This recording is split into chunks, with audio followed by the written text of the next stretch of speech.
Choisir un camp. Chapitre 18. Vie de couple franco-allemand dans la zone d'occupation française. Suite. Louise, début décembre 1948. Nous avions passé les fêtes de Noël 1946 en Normandie et nous étions revenus pour celle du Nouvel An à Constance. Et le 1er janvier 1947 avait vu la mise en place de la Bizone, à la suite de l'entrée en vigueur de l'accord américano-britannique sur la fusion économique de leurs deux zones d'occupation. Mais dans la foulée, en mars, la France et la Grande-Bretagne avaient conclu un accord de défense mutuelle contre toute renaissance du militarisme allemand. En mai avaient eu lieu les élections régionales dans notre Zoff et le référendum sur les constitutions des Länder de Bade, Württemberg-Hohenzollern et de la Rhénanie-Palatinat. Les choses avancent enfin. D'autant qu'à la fin du même mois, les Anglo-Américains avaient dans leur zone d'occupation un Wirtschaftsrat, doté de certains pouvoirs législatifs, et un Exekutivrat, entré en vigueur le 10 juin. Nul doute que la France va suivre la même voie, signe que les bases d'un État allemand commencent à se mettre en place. En outre, l'annonce du plan Marshall à la même période laisse augurer la reconstruction économique de l'Europe et la lutte contre le communisme. Cependant, le plan d'aide économique et de stabilité politique pouvait en principe s'appliquer aux pays de la zone d'influence soviétique, mais cela ne s'est pas fait. Il a été adopté fin septembre, mais uniquement pour les pays d'Europe de l'Ouest. Pendant l'été caniculaire de 1947, lors duquel nous avions un peu échappé à la chaleur intense en passant nos vacances dans la Manche, avec un peu d'air marin, avait commencé le procès des Einsatzgruppen. Le mois de décembre avait été celui de la promulgation de la Constitution de la Sarre, dont le gouvernement avait été formé le 20. La Sarre était donc détachée politiquement de l'Allemagne et sa politique étrangère et sa défense prise en charge par la France. Depuis le début de l'année 1948, les événements se sont précipités pour l'Allemagne. De l'accord franco-anglo-américain stipulant que toute la production sarroise de charbon reviendra à la France au 1er avril 1949, aux accords de Londres, fixant le statut politique futur de l'Allemagne fédérale, avec son adhésion au plan Marshall, jusqu'à la mise en place d'une assemblée constituante et d'un gouvernement fédéral. C'est aussi l'année où le Conseil de contrôle interallié a cessé de fonctionner, suite au désaccord entre le délégué soviétique et ceux des zones occidentales, en lien avec les mesures prises dans leur zone. S'en est suivi un petit blocus de Berlin, c'est-à-dire un strict contrôle des passagers et des marchandises par les soviétiques. Mais l'événement le plus important de cette année pour notre famille, c'est l'arrivée de notre fils le 23 novembre, notre petit Maximilian. Walter et moi sommes certains que nous l'avons conçu lors de notre séjour dans les Alpes bavaroises, dans le village natal de Käthe. Mon bébé a grandi dans mon ventre en parallèle de la gestation de la République fédérale d'Allemagne, puisqu'en juin a eu lieu la réforme monétaire avec la naissance du Deutsche Mark, qui a entraîné le blocus de Berlin par les soviétiques, qui, avec les pays d'Europe de l'Est, condamnaient la division allemande, demandant le contrôle des 4 puissances occupantes sur l'industrie lourde de la Ruhr et la formation d'un gouvernement démocratique unique pour l'Allemagne. Les communications ferroviaires entre Berlin et l'Allemagne de l'Ouest avaient donc été interrompues, obligeant les Occidentaux à mettre en place un pont aérien avec Berlin-Ouest pour contourner le blocus. Constance étant loin de Berlin, je me suis surtout focalisée sur la préparation du trousseau de notre futur bébé et la rénovation du berceau qui avait servi à Heidi. Notre fille dort dans sa propre chambre depuis son premier anniversaire. L'aménagement de sa chambre m'avait fait ressortir les outils de mon atelier. Nous avions choisi de procéder par étapes, pour que notre fille s'accoutume à son coin à elle. Ainsi, nous avions commencé par lui faire sa sieste dans sa chambre, avant de tenter l'expérience avec une nuit complète. Comme nous avions préservé sa routine du soir, berceuse et histoire, tout s'était bien passé. Et Walter et moi avions retrouvé à cette occasion une liberté plus grande dans notre chambre conjugale, sans craindre de la réveiller avec nos ébats amoureux, peu discrets pour des oreilles extérieures. Surtout, pas question de sombrer dans la routine. D'ailleurs, le jeu de cartes coquin que nous avions reçu pour notre nuit de noces sort régulièrement du tiroir du chevet de Walter.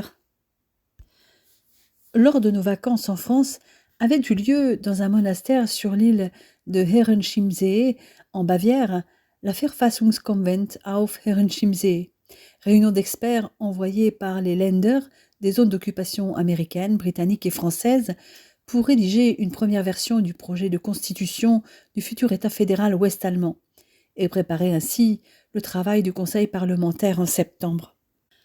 Si ça continue, la République fédérale d'Allemagne aura un gouvernement avant la France, où c'est apparemment le grand bazar. Beaucoup de Français réclament De Gaulle, qui a annoncé qu'il ne prendrait le pouvoir qu'à l'appel du pays. Bref, le seul homme qui fait l'unanimité dans cette période agitée par les grèves en France, c'est Marcel Cerdan, depuis qu'il est champion du monde de boxe. Pendant ce temps, la situation ne s'arrange pas avec les Russes. Certains journaux français ont même évoqué une guerre pour 1950, les Soviétiques flattant les aspirations du nationalisme unitaire germanique. Mon Dieu, faites que ça n'arrive pas. Pour l'instant, il s'agit de ce qu'on nomme une guerre froide. Je m'étais retrouvé en novembre avec 2 raisons de m'inquiéter. Une hypothétique guerre et l'approche de mon accouchement avec le risque de faire de nouveau une hémorragie. Mon cher et tendre s'est montré rassurant à ce dernier sujet. Il serait présent et nous pouvions compter sur une bonne équipe. Néanmoins, je n'avais toujours pas l'esprit tranquille et je voyais bien que Walter veillait au grain, même s'il s'efforçait de se montrer serein.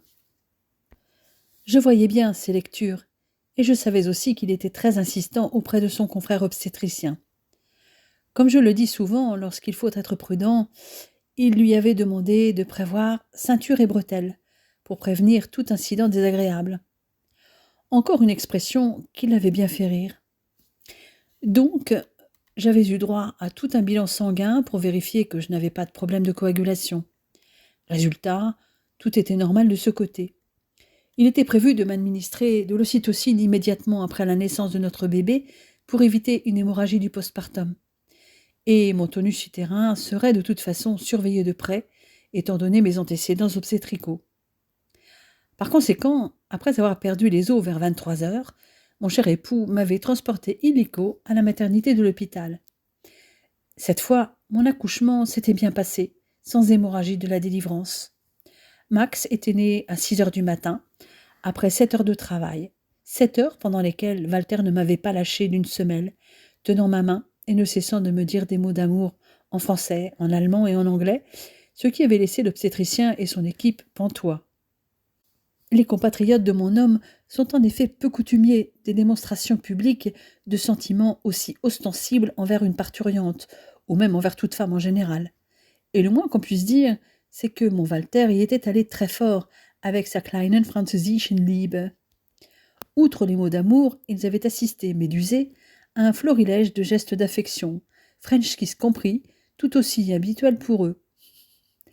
J'aurais voulu être une petite souris pour entendre leurs commentaires lorsqu'ils s'étaient retrouvés en salle de pause plus tard. Pour ma part, j'avais beaucoup aimé le lâcher-prise de mon séduisant mari dans les mots et dans les gestes. Je n'ai pas de mots pour décrire la joie de Walter à la naissance de son fils, cette fois non ternie par la peur de me perdre comme il y a maintenant 3 ans. Nous étions tout à notre bonheur et, contrairement à Heidi, Max avait eu droit à sa première tétée aussitôt sa naissance. Les confrères et consoeurs de Walter savaient que nous étions un couple très uni, mais ils ne devaient pas s'imaginer à quel point. Maintenant, ils savaient que le docteur Scheller était fou amoureux de sa schöne französischen Rothaarige, et c'est le genre de rumeur qui se répand vite. Ce qui, soit dit en passant, m'arrange bien, car il est à moi et rien qu'à moi. Et celle qui oserait s'approcher un peu trop de lui aurait affaire à moi. Revers de la médaille, Walter doit se passer 2 mois au bloc. Il a cependant refusé que je prenne le congé minimum obligatoire prévu en Allemagne, qui est de 8 semaines, dont 6 obligatoirement après l'accouchement. J'aurais pu prendre 26 semaines, comme l'autorise la loi allemande, mais j'ai choisi un entre-deux. Comme j'étais en forme, j'avais travaillé jusqu'à 4 semaines avant la date présumée de mon accouchement, initialement prévue le 28 novembre. Je reprendrai le travail le 31 janvier, ce qui me laisse 2 mois avec mes 2 petits bouts de chou. Je compte bien continuer à allaiter Max, matin et soir, jusqu'à ces 6 mois comme je l'avais fait pour Heidi. En Allemagne, reprendre si tôt est parfois mal vu. Les mamans salariées reprennent généralement le travail quand leur enfant atteint ses 3 ans, voire quand il entre à l'école primaire. Heureusement, je sais que je peux compter sur Gisela. Je suis sortie au début décembre de la maternité. J'avais vraiment hâte, car cette fois Walter ne pouvait rester avec moi à la maternité. Il fallait qu'il soit là pour Heidi. Cette dernière avait hâte de voir arriver son petit frère à la maison. Nous lui avions annoncé la nouvelle à la fin de l'été, quand j'avais commencé à m'arrondir. Il était difficile pour elle d'imaginer ce qu'est un bébé, car elle n'en a pas dans son entourage proche. Heureusement, Gisela l'emmène régulièrement dans un parc proche de notre domicile afin de rencontrer des enfants de son âge, et aussi quelquefois des bébés. Pendant mon court congé prénatal, je les accompagnais, et ces sorties m'ont permis de mieux connaître nos voisines, qui étaient plus familiarisées avec ma belle-mère qu'avec moi. J'avais jusque-là l'habitude de les croiser, et c'était le plus souvent bonjour, bonsoir. J'avais lu à notre fille des histoires sur le sujet des bébés, en discutant avec elle de sa copine qui avait déjà un petit frère. Elle s'était montrée enthousiaste à l'idée d'avoir un petit frère ou une petite sœur. Ma grande crainte était qu'elle se sente abandonnée à l'arrivée du bébé, qui allait me prendre du temps. Peut-être avais-je cette crainte parce que je suis fille unique, et Walter est lui aussi un enfant unique. Nous nous efforcions de lui expliquer que notre amour pour elle ne changerait pas, mais que peut comprendre une fillette de 3 ans et demi face à un tel bouleversement dans sa vie. Pour l'aider à assumer son rôle de grande sœur, je l'ai fait participer aux préparatifs pour le bébé, comme rajeunir la parure du berceau qui avait été le sien, ranger ses affaires, brassière en finette, en flanelle, couche en tissu, langes, chaussons, culottes, barboteuses, bavoirs, ainsi que ses jouets. Elle avait même voulu apporter un dessin pour le bébé lorsque Gisela l'avait amené à la maternité. Son premier contact avec lui avait été mitigé, car elle pensait déjà avoir un copain pour jouer. Mais le bébé semblait bien incapable d'effectuer ce genre d'activité et passait son temps à téter et à dormir. Au retour à la maison, elle avait fait un peu plus de bêtises que d'habitude pendant quelques jours pour attirer notre attention. Elle réclamait aussi plus souvent les bras. Mais ces manifestations d'anxiété se sont arrêtées là. Pas de biberon ou de tété réclamés, pas d'accident de propreté non plus. En s'apercevant que nous sommes toujours comme avant, ses comportements ont cessé d'eux-mêmes. Nous lui avons raconté sa naissance, montré des photos d'elle bébé, afin qu'elle comprenne sa place dans notre famille et réalise qu'elle est désormais la grande. Pour la valoriser, nous lui avons expliqué que contrairement à elle, le bébé ne savait que crier et pleurer pour s'exprimer, mais que dans quelque temps, il deviendrait un petit garçon avec qui elle pourrait jouer, et surtout qu'il avait beaucoup de chance d'avoir une grande sœur comme elle. Entendre ce genre de propos la mettait en valeur, et ses comportements régressifs ont cessé du jour au lendemain. Et surtout, nous avons préservé ses rituels, afin qu'elle ne se sente pas délaissée au profit de ce bébé très accaparant. Quand je m'occupe du bébé, Gisela ou Walter, lorsqu'il est présent, l'emmènent au parc, et quand mon cher et tendre pouponne, je passe du temps avec elle. Walter, 18 décembre 1949.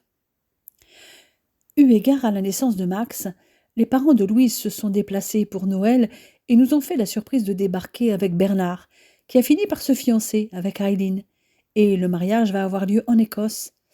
Voilà qui promet des échanges intéressants.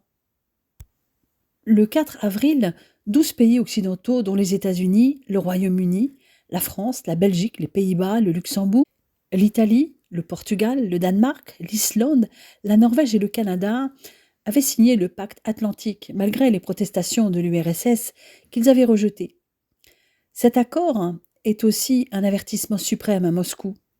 Cette alliance militaire permanente, couvrant des pays situés en dehors du continent américain, doit décourager toute velléité d'agression et le traité institutionnalise la guerre froide. L'accord était intervenu une journée avant la grande assemblée générale de l'Organisation des Nations Unies. La veille de mon anniversaire et de celui de Heidi, s'est terminé le dernier des 12 procès de Nuremberg, qui, depuis les dernières condamnations à mort du procès des médecins et du procès Paul, se sont tous prononcés pour des peines de prison. Mais ce que nous attendions le plus, c'est l'avènement de la République fédérale d'Allemagne, car il était clair depuis un bon moment que notre Allemagne allait être coupée en deux. D'un côté, la partie satellite de l'URSS, de l'autre la zone des trois alliés occidentaux. Cependant, l'idée d'une Allemagne libre semblait au départ effrayer l'opinion française. La loi fondamentale de la RFA avait commencé à être étudiée début mai, juste avant la levée du blocus de Berlin. Dans cette Grundgesetz, qui équivaut à un projet de constitution et a créé la République fédérale d'Allemagne le 23 mai, est inscrite l'abolition de la peine de mort, rejoignant les 2 seuls pays européens à l'avoir fait, l'Islande et Saint-Marin, et 6 pays d'Amérique latine, la Colombie, le Costa Rica, l'Équateur, le Panama, l'Uruguay et le Venezuela, ce dernier l'ayant abandonné le premier dès 1863. La conférence des 4 puissances d'occupation sur le traité de paix allemand, qui s'est tenue de fin mai à fin juin, a abouti à un échec. Les Occidentaux subordonnaient le rétablissement de l'unité économique allemande à 2 conditions. La suspension des réparations en zone orientale, puisque les prélèvements soviétiques avaient déjà excédé les limites, laissant à l'économie allemande la possibilité de ne pas s'effondrer, et enfin, l'accord sur les biens soviétiques en zone orientale. Ils avaient aussi souligné que la grande majorité de la population avait approuvé une organisation politique conforme à leur vue et que cette organisation était parfaitement adaptable à l'Allemagne entière. Les Allemands devaient être laissés maîtres de choisir librement leurs institutions politiques et économiques. Toutefois, les Alliés avaient besoin de garanties et de sûreté pour conclure quoi que ce soit avec les Russes qui ne pratiquent pas la réciprocité. Celles qu'ils avaient offertes étaient nettement insuffisantes, limitant un éventuel accord aux problèmes économiques. Un rétablissement des relations industrielles et commerciales sous contrôle quadripartite n'aurait été satisfaisant que pour le Kremlin. Ça aurait été la présence soviétique admise dans la Ruhr, la zone orientale bénéficiant des apports économiques de la zone occidentale, venant ainsi indirectement à l'appui de la politique totalitaire des communistes, libres de manœuvrer d'un bout à l'autre du pays. L'objectif réel du Kremlin était d'empêcher le ralliement de l'Allemagne occidentale au bloc atlantique des nations libres. L'unité économique et le simulacre d'un pouvoir central ne visaient que ce résultat.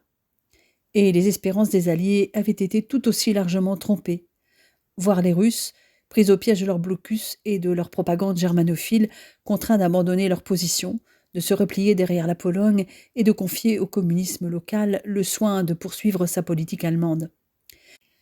Mais les Russes ne conçoivent de concessions, même apparentes, que sur ce qui ne leur appartient pas. Pour le reste, ils le gardent et solidement. Bref, la conférence des 4 s'était terminée sur un échec, puisque les discussions n'avaient pu résoudre aucun problème majeur. La France, en tout cas, avait été déçue que la question de la Sarre n'ait pas été séparée de l'ensemble des questions allemandes. C'était pourtant là un des rares sujets où l'entente paraissait probable. Mais ce n'était qu'un point mineur. Ce que nous avions retenu, Louise et moi, c'est qu'aucun consensus n'a été trouvé sur notre Allemagne, toujours occupée. Aucun accord sur le rétablissement de l'unité économique et politique de l'Allemagne. Cependant, des consultations sur une base quadripartite étaient prévues pour atténuer les effets de la division administrative de l'Allemagne et de Berlin dans les domaines commerciaux, les mouvements des personnes, et ce, en faisant appel à l'aide d'experts et d'organismes allemands. En revanche, un traité pour l'Autriche avait été conclu, rétablissant notamment ses frontières d'avant 1938. Il restait une lueur d'espoir. Les élections du premier Bundestag avaient eu lieu mi-août et s'étaient soldées par la victoire de la démocratie en écrasant les communistes face à la zone orientale soviétisée. L'Allemagne occidentale, du moins du Rhin à l'Elbe, va désormais se gouverner elle-même sous le contrôle des 3 occupants occidentaux. Le 14 septembre, le Bundestag avait élu Konrad Adenauer comme premier chancelier de la République fédérale allemande de l'Ouest. Dans ses déclarations à la presse, il avait annoncé les points essentiels de sa politique. Travailler à la révision des frontières orientales de l'Allemagne, décider les alliés occidentaux à maintenir en Europe des troupes aussi nombreuses que celles des Russes, travailler à une collaboration pacifique avec les États-Unis, la Grande-Bretagne et la France, et obtenir l'admission de l'Allemagne dans le Conseil de l'Europe. À la question s'il souhaitait que les troupes d'occupation se retirent du pays, il avait répondu positivement si les troupes soviétiques se retiraient en même temps, en précisant que, dans ce cas, il désirait qu'après la cessation de l'occupation soient stationnés aux frontières occidentales de l'Allemagne autant de soldats alliés que de soviétiques à la frontière orientale. En outre, il souhaitait que tous les malentendus entre la France et l'Allemagne soient aplanis et qu'un accord soit réalisé une fois pour toutes. Il avait ajouté qu'il tenait à ce que les Allemands de l'Est ne se sentent pas abandonnés. Ainsi, la République fédérale devra constituer un pôle d'attraction pour l'Allemagne de l'Est et maintenir les rapports psychologiques avec elle, voire les renforcer. Tout cela sans pour autant faire croire à une reconnaissance du régime communiste institué dans la zone soviétique. La veille du premier anniversaire de notre petit Max, la signature de l'accord de Petersberg a modifié le statut d'occupation en Allemagne et étendu les droits du gouvernement fédéral. Ce premier pas est important, car il nous permet de reprendre des relations consulaires et commerciales avec l'étranger, ainsi que d'entrer comme membre à part entière de l'autorité internationale de la Ruhr. L'association de la République fédérale avec les pays de l'Europe occidentale devra être activement poursuivie dans tous les domaines. Pour autant, cet accord ne modifie pas la situation au regard de la continuation de l'état de guerre entre les Alliés et l'Allemagne, puisque la capitulation du 8 mai 1945 actait seulement la cessation des hostilités. Depuis lors, les quatre puissances ne sont toujours pas parvenues à un accord sur le contenu d'un traité de paix. De ce fait, elles demeurent en état de guerre avec l'Allemagne. Il est à espérer que la situation évolue rapidement, ce qui n'empêchera pas le statut d'occupation de l'Allemagne de demeurer en force, ne serait-ce que pour conserver un cadre légal à la présence des forces armées occidentales sur le sol de la RFA. Ce soir, nous recevons quelques collègues à la maison, notamment Georg avec Kate et ses enfants, mais aussi Günther Metzner, un confrère pédiatre venu élargir notre cercle d'amis avec son épouse Renate, parent d'une fille du même âge que Heidi, Elena. Pendant que ma mère et Louise sont dans les préparatifs du repas, je jette un œil au dernier article publié par Oscar Hampton, avec lequel je suis toujours en relation depuis qu'il est reparti aux États-Unis. Mon bureau se trouve désormais au rez-de-chaussée, depuis que l'ancien a retrouvé sa vocation de chambre pour Max. Ma femme a encore fait des miracles en optimisant les moindres mètres carrés pour récupérer la petite pièce qui avait été au départ aménagée en bureau et pièce de couture proche de la chambre de ma mère. Cette dernière peut se servir de mon bureau lorsque je suis à l'hôpital. Et le matériel de couture est dissimulé dans un placard, mais facilement accessible pour les deux femmes qui partagent ma vie. Il y a longtemps que Louise n'est plus anxieuse à l'idée de recevoir mes collègues et leurs épouses. Et aujourd'hui, sans doute parce que prochainement nous allons nous rendre en Écosse pour le mariage de Bernard et Eileen, qui doit avoir lieu entre Noël et le jour de l'an, elle a prévu un menu typiquement écossais. En l'occurrence, une ham hock terrine, un shepherd pie et un Dundee cake, sans compter les millionnaires shortbreads. Bien entendu, lorsque nos invités se sont retrouvés à table, il a fallu leur expliquer ces plats inconnus pour eux, et pour moi aussi d'ailleurs.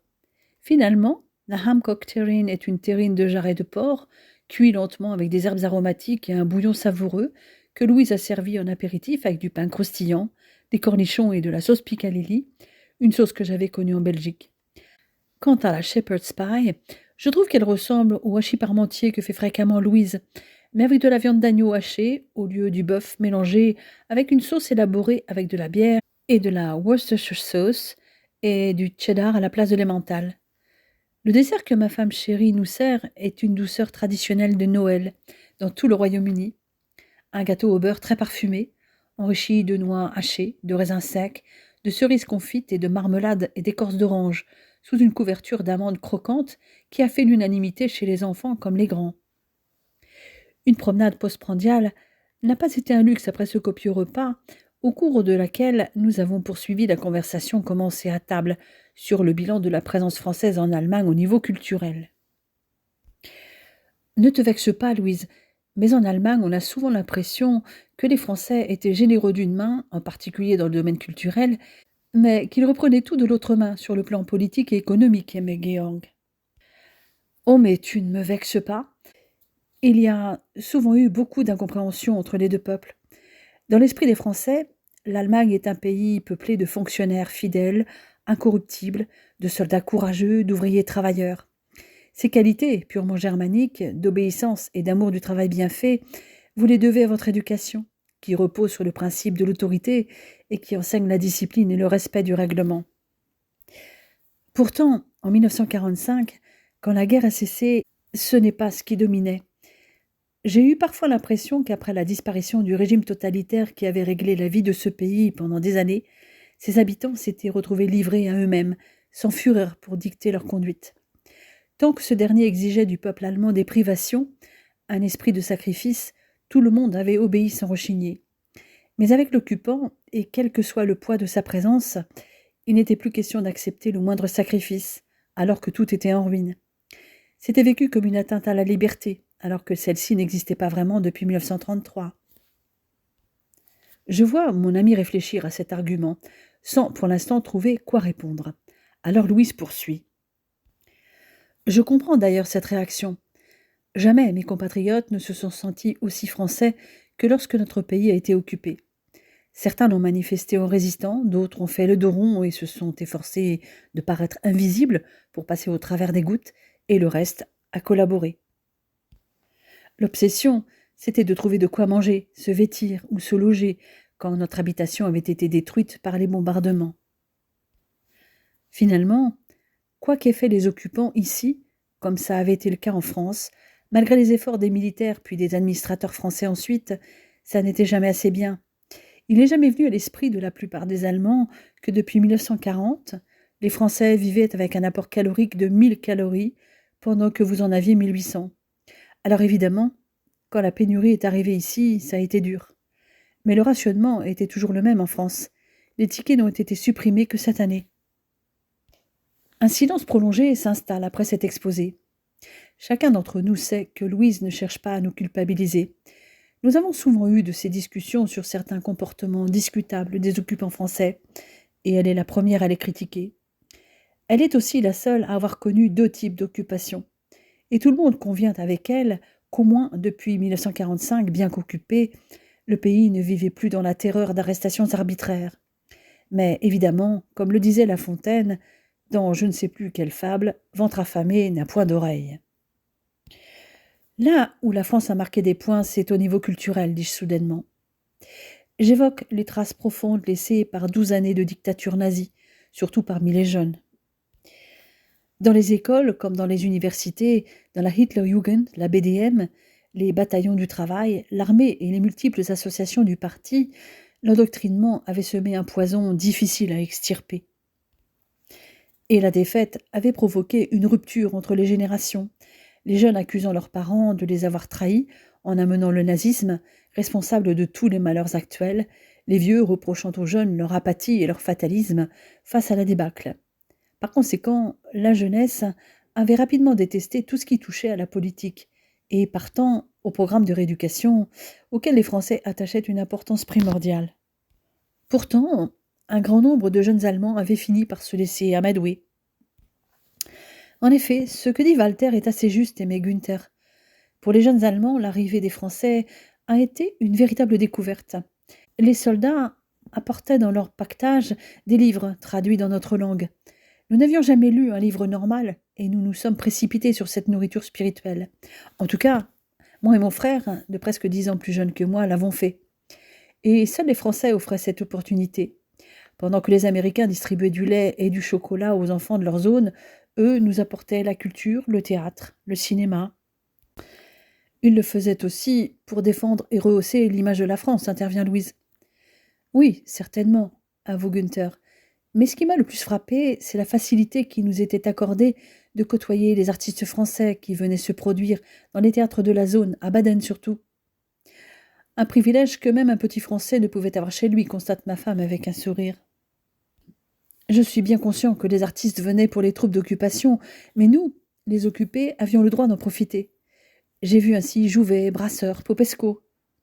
J'avoue que ça devait être surprenant de recevoir Louis Jouvet en lieu et place d'1 kilo de pommes de terre, ou d'applaudir Elvire Popesco quand votre estomac était vide, précise ma belle rousse, pince sans rire.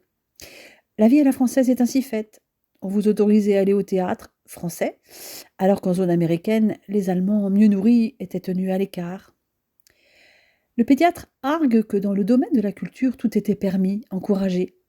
Pour lui, c'était ça, la France, qui nous occupait. D'un côté, un goût prononcé pour l'ostentation, de l'autre, une brillante politique culturelle. Et Louise se charge de rebondir en déclarant que même vainqueurs, les Français avaient conservé leur complexe vis-à-vis des Allemands, en tout sauf dans le domaine de la culture, dont les Allemands avaient été tellement privés. Pour les enfants de la zone dont mon petit frère faisait partie, on peut dire que le rayonnement de la France a été en quelque sorte leur premier rayon de liberté, même si on s'en servait, comme on disait à l'époque, dans un but de rééducation. Malheureusement, la culture française ne s'est pas propagée en Allemagne, la langue non plus d'ailleurs, déclarai-je. Peut-être parce qu'en rééduquant les Allemands, les Français faisaient aussi crever de faim les habitants de la zone, et que par dépit, ils refusaient tout ce qui venait d'eux, aimait Louise. Maintenant qu'ils peuvent manger à leur faim, il est trop tard.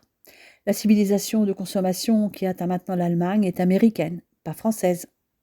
Pourtant, en marge de la politique officielle, des personnes de bonne volonté sont convaincues que l'avenir des rapports entre les peuples français et allemands ne repose pas sur la haine ou les complexes de supériorité, encore moins sur un programme de rééducation, mais plutôt sur un rapprochement à partir de contacts directs, sans arrière-pensée, intervient Renate, qui jusque-là, comme Käthe, n'avait rien dit. Des gens qui voyaient en nous autre chose que des vaincus à soumettre ou à rééduquer. Je vois à quoi tu fais allusion, dit ma mère. Ces gens qui ont joué la réconciliation, le rapprochement avec l'Allemagne, étaient tous des hommes et des femmes qui avaient été dans la résistance ou qui sortaient des camps de concentration. Ils avaient connu d'autres Allemands, ils avaient vu qu'il existait beaucoup d'Allemands à qui la guerre avait ouvert les yeux. Tu as raison, Gisela, affirme Louise. On a tendance à oublier qu'à l'époque où on recevait von Ribbentrop à Paris, il y avait de jeunes étudiants allemands qu'on enfermait dans les camps, d'autres qu'on guillotinait à la hache à Munich. Cela, on l'ignorait en France. Je crois que c'est un devoir d'aider à cette réconciliation. Je ne crois absolument pas à la responsabilité collective du peuple allemand dont certains parlent. Ma mère est lancée sur un sujet qui lui tient à cœur et elle le met en avant. Les efforts de la section jeunesse et sport, de la division des affaires culturelles, du gouvernement militaire, ainsi que les organisations privées qui poursuivaient un but unique, préparer un terrain d'entente entre les jeunes des deux côtés du Rhin. En multipliant les contacts, elle savait pourtant que le risque était grand de déchaîner, comme l'apprenti sorcier, des forces incontrôlables. Elle n'en avait pas moins joué la carte de la jeunesse, qui restait le meilleur véhicule d'échange, à l'intérieur comme en dehors des frontières allemandes. Je me rappelle cet événement durant l'été 1946 à Freiburg et Tübingen, qui, à l'initiative des occupants français, avait rassemblé des étudiants anglais, français et allemands pour une première expérience de rapprochement, avec comme projet initial de permettre à quelques centaines d'étudiants français germanistes de venir se perfectionner en Allemagne. L'idée d'inviter également des Anglais et des Allemands était révolutionnaire et avait soulevé l'enthousiasme. Tous étaient traités à égalité, sans qu'aucune concession soit exigée, sans qu'aucun reniement national soit demandé. Une belle expérience. Il est vrai que ma mère donne des cours d'allemand à domicile à des Français, jeunes et moins jeunes, qui vivent dans la zone et soucieux de communiquer avec les habitants, tout comme elle donne des cours de français ou d'anglais à des Allemands. Un autre fait, grandement apprécié, avait été l'absence de toute propagande.